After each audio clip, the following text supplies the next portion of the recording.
अस्सलाम वालेकुम दोस्तों अगर आप इस चैनल पर फर्स्ट टाइम है या आपने अभी तक हमारे इस चैनल को सब्सक्राइब नहीं किया तो चैनल को सब्सक्राइब कर दें। तो दोस्तों पाकिस्तान और श्रीलंका का वर्ल्ड कप का मैच जो कि आज 2:30 पर शुरू होना था, मगर इस मैच का टॉस बारिश की वजह से ताख़ीर का शिकार हो चुका है। तो दोस्तों ब्रिस्टोल में वक्फे से इस वक्त तक बारिश जारी है और अभी तक बारिश कभी आ रही है, कभी रुक जाती है और कभी फिर दोबारा शुरू हो जाती है, जिसकी वजह से दोनों टीमों के खिलाड़ी अभी तक अपने अपने होटलों में क़याम कर रहे हैं और अभी तक स्टेडियम में नहीं आए।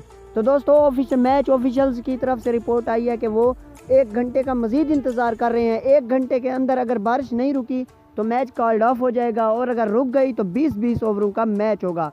तो दोस्तों अगर वीडियो अच्छी लगे तो वीडियो को लाइक करें और अगर आपने अभी तक चैनल को सब्सक्राइब नहीं किया तो चैनल को सब्सक्राइब कर दें।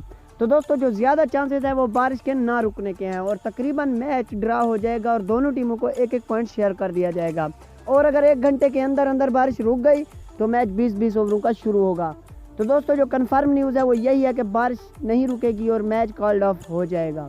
तो वीडियो को लाइक करना मत भूलें और चैनल को सब्सक्राइब भी कर दें। शुक्रिया, अल्लाह हाफिज़।